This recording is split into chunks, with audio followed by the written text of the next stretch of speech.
Salam, saudara yang terkasih dalam Tuhan Yesus Kristus. Berjumpa kembali dengan saya, Maradin Siahaan, dalam channel YouTube saya, Maradin Siahaan. Silakan bagi Bapak Ibu yang merasa diberkati melalui channel ini, melalui video ini, silakan subscribe, like, dan juga share jika video ini memberkati setiap Bapak Ibu sekalian. Terima kasih, Tuhan Yesus memberkati. Mari bersama-sama sebelum kita mulai dalam pembacaan firman Tuhan, bersama-sama terlebih dahulu kita bersatu dalam doa. Bapa di sorga, terima kasih Tuhan Yesus. Kami ucap syukur Tuhan buat kesempatan Tuhan. Hari ini Tuhan kami rindu mendengar firman-Mu. Biarlah Roh Kudus mengurapi kami, menuntun setiap kami Tuhan, untuk kami boleh memahami, kami boleh belajar, bahkan juga Tuhan mengerti firman-Mu dengan baik. Roh Kudus urapi berkati setiap kami. Bahkan hamba berdoa, siapapun yang mendengarkan firman ini, iman mereka dibangkitkan, setiap mereka diberkati Tuhan. Bahkan hamba berdoa yang sakit Tuhan sembuhkan, yang terikat dilepaskan, bahkan yang lemah Tuhan memberikan kekuatan yang baru, penghiburan buat setiap mereka yang susah Tuhan. Kami berdoa di dalam nama Tuhan Yesus Kristus, kami sambut firman-Mu. Haleluya. Amin. Puji nama Tuhan Yesus Kristus, saudaraku. Langsung saja, yaitu tema kita pada hari ini adalah cara pemilihan Tuhan di dalam kepemimpinan. Sekali lagi, tema untuk sharing firman Tuhan malam hari ini adalah cara pemilihan Tuhan di dalam kepemimpinan. Diambil dari 1 Samuel 16 ayat 1 sampai dengan 13. Mari sama-sama kita boleh membuka Alkitab Bapak Ibu sekalian. 1 Samuel 16 ayat yang pertama sampai dengan ayat yang ke-13. Lembaga Alkitab Indonesia memberikan judul, yaitu dengan judul Daud diurapi menjadi raja. Ayat yang pertama, 1 Samuel 16 ayat yang pertama, berfirmanlah Tuhan kepada Samuel, berapa lama lagi engkau berduka cita karena Saul? Bukankah ia telah kutolak sebagai raja atas Israel? Isilah tabung tandukmu dengan minyak dan pergilah. Aku mengutus engkau kepada Isai, orang Betlehem itu. Sebab di antara anak-anaknya telah kupilih seorang raja bagiku. Ayat yang kedua, tetapi Samuel berkata, bagaimana mungkin aku pergi? Jika Saul mendengarnya, ia akan membunuh aku. Firman Tuhan, bawalah seekor lembu muda dan katakan, aku datang untuk mempersembahkan korban kepada Tuhan. Ayat yang ketiga, kemudian undanglah Isai ke upacara pengorbanan itu, lalu aku akan memberitahukan kepadamu apa yang harus kau perbuat. Urapilah bagiku orang yang akan kusebut kepadamu. Ayat yang keempat, Samuel berbuat seperti yang difirmankan Tuhan, dan tibalah ia di kota Betlehem. Para tua-tua di kota itu datang mendapatkannya dengan gemetar dan berkata, adakah kedatanganmu ini membawa selamat? Ayat yang kelima, jawabnya, ya benar, aku datang untuk mempersembahkan korban kepada Tuhan.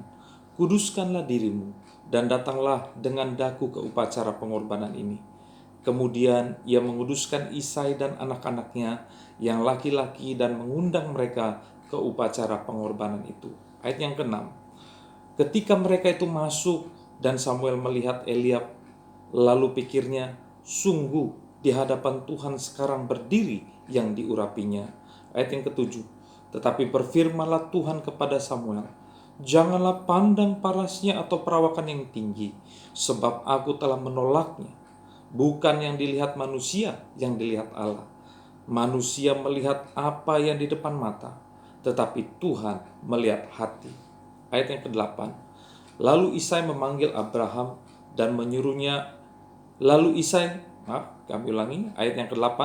Lalu Isai memanggil Abinadab dan menyuruhnya lewat di depan Samuel. Tetapi Samuel berkata, orang ini pun tidak dipilih Tuhan. Ayat yang ke-9. Kemudian Isai menyuruh Syama lewat. Tetapi Samuel berkata, orang ini pun tidak dipilih Tuhan. Ayat yang ke-10. Demikianlah Isai menyuruh ketujuh anaknya lewat di depan Samuel. Tetapi Samuel berkata kepada Isai, semuanya ini tidak dipilih Tuhan. Ayat yang ke-11. Lalu Samuel berkata kepada Isai, inikah anakmu semuanya? Jawabnya, masih tinggal yang bungsu, tetapi sedang mengembalakan kambing domba. Kata Samuel kepada Isai, suruhlah memanggil dia, sebab kita tidak akan duduk makan sebelum ia datang kemari. Ayat yang ke-12, kemudian disuruhnyalah menjemput dia. Ia kemerah-merahan, matanya indah dan parasnya elok. Lalu Tuhan berfirman, bangkitlah, urapilah dia, sebab inilah dia. Ayat yang ke-13, Samuel mengambil tabung tanduk yang berisi minyak itu dan mengurapi Daud di tengah-tengah saudara-saudaranya. Sejak hari itu dan seterusnya, berkuasalah roh Tuhan atas Daud, lalu berangkatlah Samuel menuju Rama. Haleluya. Berbahagialah setiap kita umat Tuhan yang mendengar firman Tuhan dan yang melakukan dalam setiap kehidupan kita. Haleluya. Saudaraku yang terkasih dalam Tuhan Yesus Kristus, yaitu berbicara tentang pemilihan Tuhan, yaitu berarti itu adalah hak prerogatif atau hak mutlak yang dimiliki oleh Tuhan sebagai sang pencipta manusia itu sendiri. Alkitab mengatakan bahwa Tuhan menjadikan dan membentuk manusia sejak dalam kandungan ibunya. Di dalam kitab Yesaya 44 ayat 2, mari sama-sama kita boleh membaca Yesaya 44 ayat yang kedua. Yesaya pasal 44 ayat yang kedua. Demikian firman Tuhan. Beginilah firman Tuhan yang menjadikan engkau, yang membentuk engkau sejak dari kandungan, dan yang menolong engkau. Janganlah takut, hai hambaku Yakub, dan hai Yesyurun yang telah kupilih. Jadi artinya bahwa sejak kandungan pun Tuhan telah membentuk setiap kita. Tuhan telah yaitu menjadikan setiap kita di dalam kandungan ibu kita. Kemudian ayat firman lain berkata bahwa bukan manusia yang memilih Tuhan, tetapi Tuhanlah yang memilih setiap manusia itu sendiri. Pemilihan Tuhan itu, saudaraku, kepada setiap kita sebagai umatnya bukanlah hal yang kebetulan ataupun hal yang instan, tetapi ada maksud, ada tujuan yang jelas dari Allah itu sendiri. Apalagi pemilihan Tuhan terhadap pemimpin bukanlah hal yang sembarangan, karena dampak dan kehadiran seorang pemimpin yaitu dapat mengubah kehidupan dan membangun kehidupan dari banyak orang, sehingga pemilihan pemimpin sangat penting. Saya mau sharingkan pada saat kesempatan hari ini, saudaraku, bagaimana pemilihan Tuhan kepada seorang pemimpin, yaitu pemimpin besar di bangsa Israel yang diangkat menjadi raja, yaitu Daud, saudaraku. Mari sama-sama kita mau belajar, yaitu bagaimana Tuhan memilih seorang yang namanya Daud untuk menggantikan Raja Saul, karena Saul tidak lagi berkenan di hadapan Tuhan, karena Saul telah melakukan kekejian di mata Tuhan. Dia tidak layak di hadapan Tuhan, karena segala yang Tuhan perintahkan dilanggar oleh Saul. Tetapi Tuhan memilih seorang pemimpin besar di Israel, yaitu Daud, saudaraku. Bagaimana cara pemilihan Tuhan dalam kehidupan Daud, saudaraku? Kita akan belajar, saudaraku, di dalam 1 Samuel 16 ayat yang pertama sampai dengan ayat yang ke-13 tentang Daud diurapi menjadi raja. Apa yang dipersiapkan Tuhan bagi Daud, dan mengapa harus Daud yang dipilih? Mengapa tidak orang lain, saudaraku? Mari sama-sama kita akan belajar pada kesempatan malam hari ini. Cara pemilihan Tuhan yang pertama, saudaraku, kita boleh melihat di dalam 1 Samuel, kembali lagi 1 Samuel pasal yang ke-16, ayatnya yang pertama sampai dengan ayat yang kedua. Mari sama-sama kita boleh membaca 1 Samuel 16, ayat yang pertama sampai dengan ayat yang kedua. Berfirmanlah Tuhan kepada Samuel, berapa lama lagi engkau berduka cita karena Saul? Bukankah ia telah kutolak sebagai raja atas Israel? Isilah tabung tandukmu dengan minyak dan pergilah. Aku mengutus engkau kepada Isai orang Betlehem itu, sebab di antara anak-anaknya telah kupilih seorang raja bagiku. Tetapi Samuel berkata, bagaimana mungkin aku pergi? Jika Saul mendengar ia akan membunuh aku. Firman Tuhan, bawalah seekor lembu muda dan katakan, aku datang untuk mempersembahkan korban kepada Tuhan. Cara yaitu pemilihan Tuhan yang pertama kita mau belajar adalah melalui firman Tuhan, melalui perintahnya, saudaraku. Apa artinya, saudaraku? Bahwa Tuhan memberikan firman-Nya, Tuhan memerintahkan yaitu kepada Samuel untuk pergi, yaitu mengambil tabung tanduk minyak, saudaraku, dan pergi Tuhan memilih yaitu Samuel, saudaraku, untuk pergi untuk mengurapi yaitu seorang raja yang telah Tuhan tetapkan, yang telah Tuhan pilih secara khusus, saudaraku. Makanya di awal tadi saya katakan bahwa pemilihan Tuhan yaitu memiliki hak prerogatif. Artinya Tuhan memiliki hak mutlak. Dan firman Tuhan jelas katakan bahwa di ayat yang pertama, yaitu aku mengutus engkau kepada Isai, orang Bethlehem itu. Sebab di antara anak-anaknya telah kupilih seorang raja bagiku. Artinya apa? Bahwa cara pemilihan Tuhan itu yang pertama, yaitu melalui firman-Nya, melalui perintahnya, saudaraku. Oleh karena itu, saudaraku, Samuel dengan bergegas, saudaraku, melakukan apa yang Tuhan kehendaki, melakukan apa yang Tuhan perintahkannya. Sekali lagi, saudaraku, ketika Tuhan berfirman, maka Samuel mengerti apa yang menjadi kehendak Tuhan.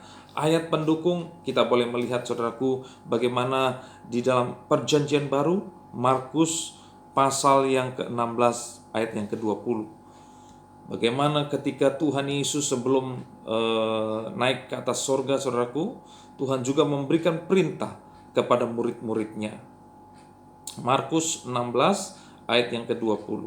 Demikian firman Tuhan. Mereka pun pergilah memberitakan Injil ke segala penjuru, dan Tuhan turut bekerja dan meneguhkan firman itu dengan tanda-tanda yang menyertainya. Haleluya. Jadi saudaraku, firman Tuhan dengan jelas katakan mereka pun pergilah memberitakan Injil ke segala penjuru. Yaitu dan Tuhan turut bekerja meneguhkan firman Tuhan itu dengan tanda-tanda yang menyertainya. Artinya apa, saudaraku? Ketika murid-murid Tuhan Yesus, saudaraku, diberikan perintah, ketika Tuhan berfirman kepada murid-muridnya, pergilah beritakan Injil ke segala penjuru, dan Tuhan turut bekerja meneguhkan firman itu, saudaraku. Artinya apa? Bahwa firman Tuhan itu sangat penting, saudaraku. Ketika murid-muridnya mendengar perintahnya, mendengar firman Tuhan yang disampaikan, mereka lalu pergi. Sama seperti kejadian di dalam peristiwa yaitu Daud diurapi menjadi raja. Ketika Tuhan berfirman kepada Nabi Samuel, saudaraku, Samuel pergi, disuruh Tuhan yaitu mengambil tabung tanduk minyak dan juga pergi ke tempat yaitu Bapak Isai, saudaraku. Dan Samuel turut, saudaraku. Dia mendengar perintah Tuhan, dia mendengar suara Tuhan, akhirnya dia mentaati apa yang Tuhan kehendaki. Sehingga yang pertama, saudaraku, bagaimana cara pemilihan Tuhan? Yang pertama adalah melalui firman Tuhan, melalui perintahnya. Yang kedua, kita mau belajar bagaimana cara pemilihan Tuhan itu, saudaraku. Dalam 1 Samuel 16, kembali lagi 1 Samuel 16 ayat yang keempat. Mari sama-sama kita boleh belajar. Yang kedua, 1 Samuel 16 ayat yang keempat. Demikian firman Tuhan. Samuel berbuat seperti yang difirmankan Tuhan, dan tibalah ia di kota Bethlehem. Para tua-tua di kota itu datang mendapatkannya dengan gemetar dan berkata, adakah kedatanganmu ini membawa selamat? Yang kedua, saudaraku, yaitu bagaimana cara pemilihan Tuhan adalah melalui ketaatan. Apa artinya, saudaraku? Samuel taat kepada apa yang menjadi perintah Tuhan. Dikatakan Samuel berbuat seperti yang difirmankan Tuhan. Artinya ada ketaatan di dalamnya, saudaraku. Samuel taat kepada apa yang Tuhan perintahkan. Demikian juga saudara dan saya. Ketika Tuhan memerintahkan dalam kehidupan kita, ketika Tuhan berfirman dalam setiap hati dan kehidupan kita, maka apa yang harus kita lakukan? Kita harus taat. Sebagaimana Samuel, saudaraku, firman Tuhan katakan Samuel berbuat seperti yang difirmankan Tuhan. Sama pun, demikian pun saudara dan saya, kita harus berbuat seperti yang difirmankan Tuhan. Apa yang difirmankan Tuhan bagi kehidupan kita? Firman Tuhan sangat mengasihi kita. Firman Tuhan berkata, jadikanlah semua bangsa muridku. Mari sama-sama kita boleh bekerja, bersama-sama melayani, bersama-sama bersaksi, saudaraku, bagaimana Tuhan Yesus telah datang ke dunia untuk menyelamatkan setiap orang. Bagaimana setiap kehidupan kita dipakai Tuhan untuk menjadi garam, menjadi terang dunia, saudaraku. Yaitu melalui kesaksian kehidupan kita. Melalui yang namanya segala sesuatu yang kita punya, saudaraku. Melalui setiap karunia talenta yang kita miliki. Mari sama-sama kita menjadi kesaksian yang hidup buat orang lain. Sama seperti Samuel, saudaraku, bagaimana dia berbuat seperti yang difirmankan Tuhan. Jadi yang kedua, cara pemilihan Tuhan yaitu melalui ketaatan. Sama seperti Samuel, dia taat berbuat seperti apa yang diperintahkan Tuhan. Coba kita lihat ayat pendukung lainnya, saudaraku, bagaimana ketaatan itu penting, saudaraku. Di dalam Ibrani 11 ayat 8, Ibrani pasal yang 11 ayat yang ke-8, ini adalah contoh di mana ketaatan itu sangat penting. Ibrani 11 ayat 8, demikian firman Tuhan, karena iman Abraham taat ketika ia dipanggil untuk berangkat ke negeri yang akan diterimanya menjadi milik pusakanya. Lalu ia berangkat dengan tidak mengetahui tempat yang ia tuju. Haleluya, puji nama Tuhan. Seorang Abraham, saudaraku, bagaimana Tuhan perintahkan dia pergi keluar dari tanah Ur Kasdim, saudaraku, kepada negeri yang dijanjikan Tuhan. Karena iman, saudaraku, Abraham taat ketika dipanggil untuk pergi ke negeri yang dijanjikan. Ia berangkat dengan tidak mengetahui tempat yang ia tuju. Artinya apa, saudaraku? Ketaatan itu yang luar biasa, saudaraku. Ketika Tuhan memilih seseorang, diperlukan ketaatan, saudaraku.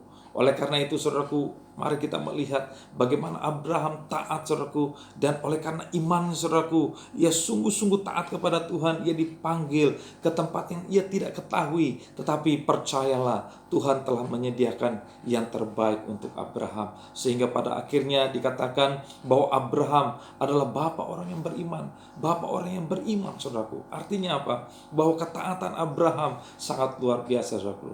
Meskipun dia tidak tahu negeri yang akan dilalui ataupun yang akan dituju, tetapi saudaraku, dia taat. Jadi ketaatan itu sangat penting, saudaraku. Jadi yang kedua, cara pemilihan Tuhan itu melalui ketaatan. Yang pertama tadi melalui firman-Nya, yang kedua melalui ketaatan. Yang ketiga, kita lihat di dalam 1 Samuel 16 ayat 7, kembali lagi 1 Samuel 16 ayat yang ke-7. Haleluya. Saya percaya saudaraku akan diberkati melalui firman ini. 1 Samuel 16 ayat yang ke-7. Firman Tuhan katakan, tetapi berfirmanlah Tuhan kepada Samuel, janganlah pandang parasnya atau perawakan yang tinggi, sebab aku telah menolaknya. Bukan yang dilihat manusia, yang dilihat Allah. Manusia melihat apa yang di depan mata, tetapi Tuhan melihat hati. Yang ketiga, saudaraku, bagaimana cara pemilihan Tuhan adalah melalui hati kita. Melalui hati kita, saudaraku.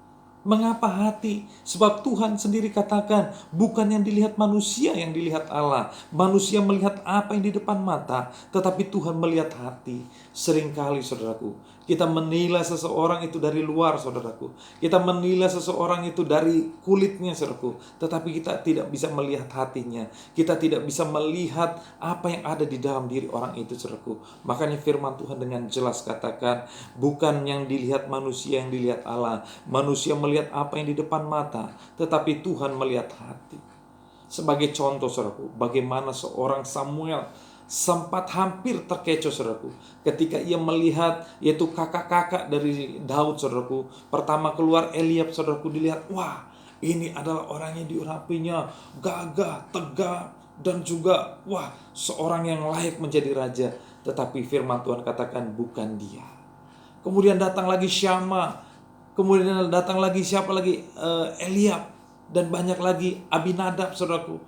Tetapi Tuhan berkata, firman Tuhan katakan, aku tidak memilih mereka. Mereka tidak dipilih oleh Tuhan. Sebab firman Tuhan jelas katakan, bukan yang dilihat manusia, yang dilihat Tuhan. Manusia melihat apa yang di depan mata, tetapi Tuhan melihat hati. Saudaraku, menjadi perenungan bagi setiap kita. Jangan pernah kita melihat manusia dari kulitnya, saudaraku. Jangan pernah kita melihat manusia itu dari kacamata kita. Sebab apa yang dilihat kita belum tentu dilihat oleh yaitu Tuhan. Sebab manusia melihat apa yang kelihatan, saudaraku. Tetapi Tuhan melihat hatimu. Oleh karena itu firman Tuhan jelas katakan di dalam Amsal 4 ayat 23, jagalah hatimu dengan segala kewaspadaan, sebab dari situlah terpancar kehidupan. Oleh karena itu, saudaraku, cara pemilihan Tuhan itu ajaib luar biasa, yaitu melalui hati. Tuhan melihat hatinya Daud, saudaraku. Tuhan melihat hatinya Daud. Bagaimana hati seorang Daud, saudaraku, yang luar biasa. Kita lihat di dalam Amsal 24 ayat 12. Firman Tuhan mau katakan, Amsal 24 ayat yang ke-12, saudaraku. Amsal 24 ayat yang ke-12. Demikian firman Tuhan. Kalau engkau berkata, sungguh kami tidak tahu hal itu. Apakah dia yang menguji hati tidak tahu yang sebenarnya? Apakah dia yang menjaga jiwamu tidak mengetahuinya dan membalas manusia menurut perbuatannya? Haleluya. Firman Tuhan dengan jelas berkata, kalau engkau berkata, sungguh kami tidak tahu hal itu. Apakah dia yang menguji hati tidak tahu yang sebenarnya? Apakah dia yang menguji hati tidak tahu sebenarnya? Apakah dia yang menjaga jiwamu tidak mengetahuinya dan membalas manusia menurut perbuatannya? Apakah dia yang menguji hati tidak tahu yang sebenarnya? Artinya apa, saudaraku? Tuhan mengetahui. Tuhan mengetahui setiap hati kita. Mungkin manusia tidak bisa melihat, tetapi Tuhan sanggup melihat setiap kedalaman hati kita.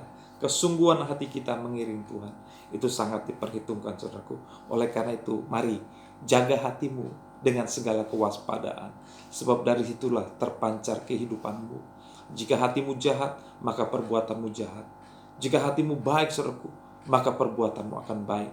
Jika hatimu benar, maka segala hidupmu akan dipenuhi dengan kebenaran itu sendiri. Haleluya. Yang keempat, saudaraku, yaitu bagaimana cara pemilihan Tuhan. Kita boleh melihat cara pemilihan Tuhan itu dalam 1 Samuel 16, kembali lagi ayat yang ke-12 sampai dengan 13. 1 Samuel 16 ayat 12 sampai dengan 13. Baik, demikian firman Tuhan. Kemudian disuruhnyalah menjemput dia. Ia kemerah-merahan, matanya indah dan parasnya elok. Lalu Tuhan berfirman, bangkitlah, urapilah dia, sebab inilah dia. Samuel mengambil tabung tanduk yang berisi minyak itu dan mengurapi Daud di tengah-tengah saudara-saudaranya. Sejak hari itu dan seterusnya berkuasalah roh Tuhan atas Daud. Lalu berangkatlah Samuel menuju Rama. Yang keempat, saudaraku, bagaimana cara pemilihan Tuhan? Yaitu melalui pengurapan, pencurahan minyak, saudaraku. Apa artinya, saudaraku? Firman Tuhan dengan jelas katakan bahwa ketika Daud yaitu diurapi, saudaraku, dengan minyak itu, saudaraku, yaitu tanda, dikatakan sejak hari itu dan seterusnya berkuasalah roh Tuhan atas Daud. Artinya apa, saudara? Perlu pengurapan. Melalui pengurapan itu, saudaraku, pencurahan minyak itu, saudaraku, Tuhan memilih seorang pemimpin, saudaraku. Kita percaya bahwa pengurapan itu penting, saudaraku. Boleh sama-sama kita lihat di dalam Pengkhotbah 9 ayat 8. Bagaimana pengurapan itu sangat penting dalam kehidupan kita hari-hari ini, saudaraku. Pengkhotbah 9 ayat yang ke-8. Ini ayat yang populer dan dahsyat, saudaraku, yang luar biasa tentang pengurapan. Pengkhotbah 9 ayat 8. Dikatakan demikian. Biarlah selalu putih pakaianmu dan jangan tidak ada minyak di atas kepalamu. Minyak artinya apa? Minyak adalah tanda pengurapan ilahi, saudaraku. Bahkan ketika Daud, saudaraku, diurapi oleh Samuel melalui minyak itu, saudaraku, roh Tuhan berkuasa atas Daud, saudaraku. Artinya apa? Pengurapan itu penting, saudaraku, dimiliki oleh setiap orang percaya. Pengurapan yang dari Tuhan itu membawa seseorang kepada sesuatu yang luar biasa, saudaraku. Kepada perjalanan hidup yang luar biasa, saudaraku. Melalui tuntunan itu, saudaraku, pengurapan itu berbicara tentang tuntunan Tuhan. Oleh karena itu, saudaraku, seorang yang diurapi Tuhan adalah seorang yang dituntun hidupnya oleh Tuhan. Percayalah, engkau memerlukan pengurapan dalam hidupmu, saudaraku.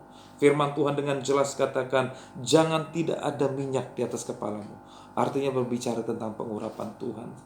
Saudara perlu diurapi dalam hidupmu, saudaraku, dalam pekerjaanmu, dalam segala aspek hidupmu, saudaraku, kesehatanmu, engkau perlu diurapi. Artinya apa? Engkau perlu, yaitu yang namanya penyertaan Tuhan. Saya percaya, saudaraku, inilah cara pemilihan Tuhan yang kita boleh baca dalam Nats Alkitab di dalam 1 Samuel 16 ayat yang pertama sampai dengan 13 ada 4 hal, saudaraku. Yang pertama, cara pemilihan Tuhan itu melalui firman-Nya.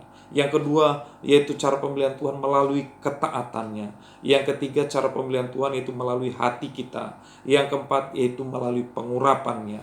Oleh karena itu, saudaraku, seorang Daud, saudaraku, dipilih oleh Tuhan. Apa yang dipersiapkan Tuhan bagi Daud, saudaraku? Saya mencatat ada 3 hal yang dipersiapkan Tuhan, yaitu bagi Daud, saudaraku. Ada 3 hal. Coba kita lihat di dalam 1 Samuel 16 ayat yang ke-11. 1 Samuel 16 ayat yang ke-11. Apa yang dipersiapkan Tuhan bagi Daud, saudaraku? 1 Samuel 16 ayat yang ke-11. Demikian firman Tuhan. Lalu Samuel berkata kepada Isai, "Inikah anakmu semuanya?" Jawabnya, "Masih tinggal yang bungsu, tetapi sedang mengembalakan kambing domba." Kata Samuel kepada Isai, "Suruhlah memanggil dia, sebab kita tidak akan duduk makan sebelum ia datang kemari." Apa yang dipersiapkan Tuhan bagi Daud? Yang pertama, saudaraku, kita boleh baca tadi dalam 1 Samuel 16 ayat 11, yaitu Daud dipersiapkan menjadi pemimpin, saudara. Dikatakan lalu Samuel berkata kepada Isai, "Inikah anakmu semuanya?" Jawabnya, "Masih tinggal yang bungsu, tetapi sedang mengembalakan kambing domba." Kata Samuel kepada Isai, "Suruhlah memanggil dia, sebab kita tidak akan duduk makan sebelum ia datang kemari." Yaitu Daud dipersiapkan menjadi pemimpin. Apa maksudnya, saudaraku? Dimulai dari hal yang kecil, saudaraku. Dimulai dari pekerjaan menggembalakan domba, saudaraku. Seorang pengembala domba artinya memimpin domba-domba itu, saudaraku, menuju ke tempat yang tenang, menuju ke tempat yang ada sumber makanannya, saudaraku. Menjauhkan dari segala yang namanya binatang buas, bahkan juga membawa domba itu ke padang rumput yang hijau. Jadi artinya Tuhan mempersiapkan Daud menjadi seorang pemimpin melalui hal yang kecil, melalui pekerjaan sebagai seorang gembala, saudaraku. Dia menggembalakan kambing domba dari ayahnya, saudaraku, Isai. Oleh karena itu, saudaraku, percayalah bahwa tidak ada pemimpin, bahkan juga seorang yang memiliki yang dipilih oleh Tuhan itu instan. Tidak ada. Saya tidak percaya segala sesuatu yang instan. Segala sesuatu diperlukan proses. Demikian juga, saudaraku, seorang pemimpin sebesar Daud, saudaraku, Raja Israel, saudaraku, dipersiapkan melalui tahapan yang pertama. Dia menjadi gembala, saudaraku, memimpin domba-domba, saudaraku. Bagaimana dia mengembalakan kambing domba ayahnya, saudaraku. Sampai ketika suatu saat, saudaraku, diceritakan dalam firman Tuhan bagian yang lain, bahwa ketika ada binatang buas, yaitu Daud, saudaraku, dia berjibaku, yaitu menghalau yaitu binatang-binatang buas itu. Sehingga Daud, saudaraku, dipersiapkan menjadi seorang pemimpin. Saya percaya itu bukan suatu hal yang kebetulan, tetapi Tuhan telah membentuk Daud dari hal yang kecil, saudaraku, menjadi seorang gembala domba, sampai pada akhirnya Daud menjadi seorang pemimpin untuk bangsa Israel, umat pilihan Tuhan. Yang kedua, coba kita lihat di dalam 1 Samuel 16 ayat 21 sampai dengan ayat yang ke-22. Firman Tuhan katakan, "Demikianlah Daud sampai kepada Saul dan menjadi pelayannya. Saul sangat mengasihinya dan ia menjadi pembawa senjatanya. Sebab itu Saul menyuruh orang kepada Isai mengatakan, 'Biarkanlah Daud tetap menjadi pelayanku, sebab aku suka kepadanya.'" Yang kedua, saudaraku, apa yang dipersiapkan Tuhan bagi Daud? Yang kedua, Daud menjadi pribadi yang melayani. Daud menjadi pribadi yang melayani. Daud menjadi pelayan Raja Saul yang rajin, saudaraku, yang setia. Sehingga firman Tuhan dengan jelas katakan, bahkan Raja Saul menyuruh orang, yaitu mengatakan kepada Isai ayahnya Daud, "Biarkanlah Daud tetap menjadi pelayanku, sebab aku suka kepadanya." Artinya apa? Saul menyukai Daud. Karena apa? Segala kinerjanya, segala kesetiaannya, segala pelayanannya terhadap raja luar biasa. Oleh karena itu, saudaraku, apa yang dipersiapkan Tuhan, yaitu dalam kehidupan Daud. Yang kedua, saya belajar, yaitu Daud menjadi pribadi yang melayani. Dia sungguh-sungguh, dia rindu melayani sungguh-sungguh, dengan kesetiaan, dengan dedikasinya, dengan integritasnya, saudara. Demikian juga setiap saudara dan saya yang mendengarkan firman ini. Mari sama-sama kita memiliki pribadi yang melayani, bukan dilayani, saudara. Sebab Tuhan berkata, sebab Tuhan aja datang, saudaraku, bukan untuk dilayani, melainkan untuk melayani, memberikan nyawanya bagi setiap orang, saudaraku. Oleh karena itu saudaraku, Daud menjadi pribadi yang melayani. Itu yang dipersiapkan Tuhan. Yang ketiga, yang terakhir, bagaimana? Apa yang dipersiapkan Tuhan bagi Daud? 1 Samuel 16 ayat 23, firman Tuhan katakan, dan setiap kali apabila roh yang ada daripada Allah itu hingga pada Saul, maka Daud mengambil kecapi dan memainkannya. Saul merasa lega dan nyaman, dan roh yang jahat itu undur daripadanya. Yang ketiga saudaraku, apa yang dipersiapkan Tuhan bagi Daud? Daud punya kuasa dan talenta yang luar biasa.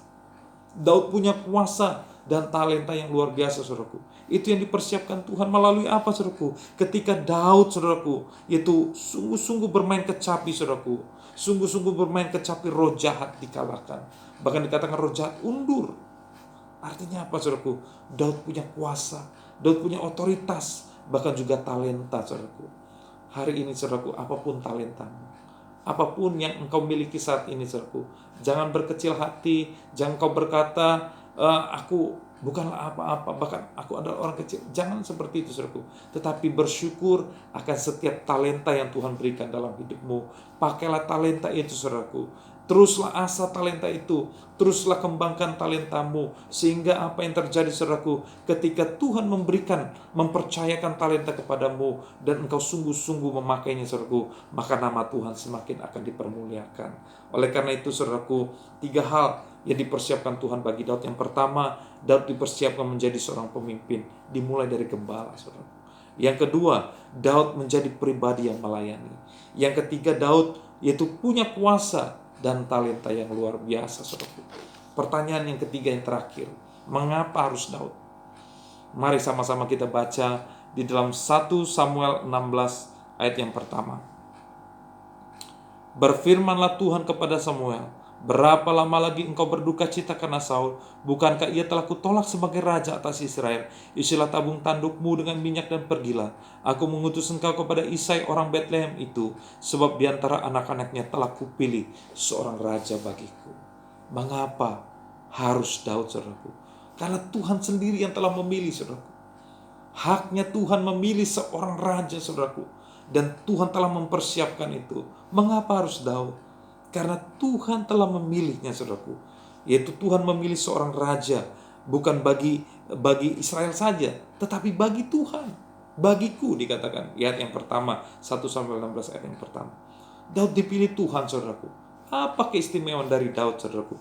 Kita boleh baca dalam Kisah Para Rasul 13 ayat 22. Kisah Para Rasul 13 ayat yang ke-22. Ini ayat yang terakhir. Kisah Para Rasul 13 ayat yang ke-22. Demikian firman Tuhan. Setelah Saul disingkirkan Allah, setelah Saul disingkirkan, Allah mengangkat Daud menjadi raja mereka. Sekali lagi, setelah Saul disingkirkan, Allah mengangkat Daud menjadi raja mereka. Tentang Daud, Allah telah menyatakan, aku telah mendapati Daud bin Isai, seorang yang berkenan di hatiku dan yang melakukan segala kehendakku. Jadi inilah yang menjawab pertanyaan kita saudaraku. Mengapa harus Daud? Sebab Daud dipilih Tuhan karena dia berkenan di hati Tuhan dan melakukan perintah Tuhan. Jadi inilah jawabannya saudaraku.